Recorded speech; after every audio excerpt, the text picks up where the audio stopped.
தீராத மன உளைச்சல்.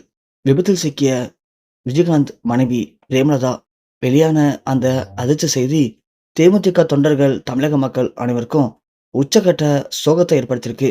இப்படி ஒரு முடிவை யாருமே எதிர்பார்க்கவே இல்ல. ஏன்னா, அவங்க எதிர்பார்த்ததே வேற. இன்னைக்கு தமிழ்நாடு சட்டமன்றத்துடைய ரிசல்ட். ஸோ, இதுதான் எல்லாருமே இப்போ உற்று நோக்கி பார்த்துட்டு இருக்கோம். ஏன்னா, இதுல நெறைய மாற்றங்கள் இருக்கப்போது. மக்கள் மாற்றங்களை எதிர்பார்க்குறாங்க அப்படின்னு கருத்து கணிப்பு வெளியா இருக்கு. ஏன்னா, எப்போதுமே அரசியல்ல ஒரு கட்சி, 2 கட்சி மட்டும் தான் போட்டியிடும். அதுதான் மெயினா இருக்கும். ஆனா, இந்த முறை நம்ப நடிகர் விஜய் உருவாக்கிய தாவேகா இதுதான் இங்க மிகப்பெரிய மாற்றத்த கொண்டு வரப்போகுது அப்படின்னு அரசியல் வட்டாரங்கள்ல சரளமான ஒரு பேச்சு போயிட்டு இருக்கு. இதுல நம்ம தேமுதிக நடிகர் விஜயகாந்த் ஆசாசியா உருவாக்குன கட்சி. அதன் மூலியமா மக்களுக்கு நல்லது பண்ண போறேன் அப்படின்னு ஆரம்பிச்ச உடனே எதிர்க்கட்சியா வளர்ந்த ஒரு மிகப்பெரிய கட்சி. ஆனா, அவருக்கு ஏற்பட்ட உடல்நலக் குறைவுனால அந்த கட்சிய அவரால சரியா கவனிச்சுக்க முடியாம போயிடுச்சு. அவரும் இறந்து போயிட்டாரு. இருந்தாலும் அவருடைய ஆசைய நான் நிறைவேத்த போறேன் அப்படின்னு விஜயகாந்துடைய மனைவி பிரேமலதா இப்போ தேமுதிக கட்சிய வழிநடத்திட்டு இருக்காங்க. 2008 சட்டமன்ற தேர்தல்ல அவங்க இப்போ மொத்தமா 10 தொகுதியில போட்டியிட்டு இருக்காங்க. திமுக கூட கூட்டணி வச்சிருக்காங்க. அவங்கள பொறுத்தவரைக்கும் நாங்க யார் கூட கூட்டணி வச்சாலும் மக்கள் எங்க மேல நம்பிக்கை வச்சு எங்களுக்கு வாக்களிச்சா கண்டிப்பா நாங்க அவங்களுக்கு நல்லது பண்ணுவோம். ஏன்னா, விஜயகாந்த பொறுத்தவரைக்கும் யாருக்கும் கெடுதல் நினைக்காத ஒரு நல்ல ஜீவன். அவரு ஆரம்பிச்ச கட்சி மூலமா கண்டிப்பா யாருக்குமே கெடுதல் நடக்காது.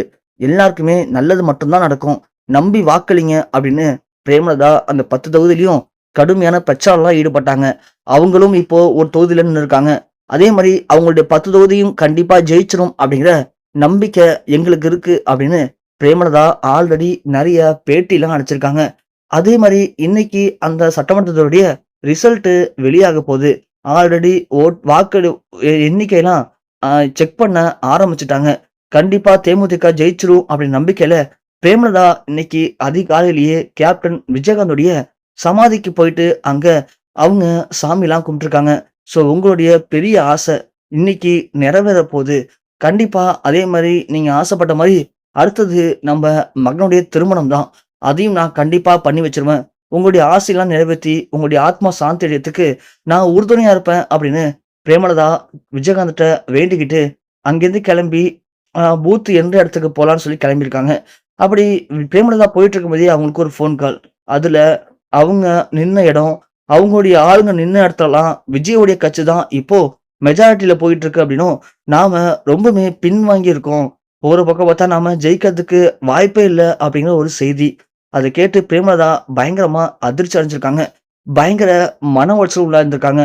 ஒருவேள நாம தப்பு பண்ணிட்டோமோ அப்படின்னு, நாம திரும்ப தோத்துட்டோம்னா நம்முடைய கணவருடைய ஆத்மா சாந்தி அடையாது. நாம என்ன பண்றது? நாம எப்படி கோட்ட விட்டோம்? என்ன தப்பு பண்ணோம்? அப்படின்னு அத நெனச்சு பயங்கரமா ஃபீல் பண்ணிட்டே போன பிரேமலதாவுடைய கார், திடீர்னு பயங்கரமான ஒரு கோர விபத்துல சிக்கியிருக்கு. விபத்துல சிக்கி உடல் கருகி பிரேமலதாவுக்கு ஏற்பட்டிருக்க உச்சக்கட்ட துயரம் ஒட்டுமொத்த தமிழக மக்களையும் பயங்கர அதிர்ச்சியில உள்ளாக்கியிருக்கு.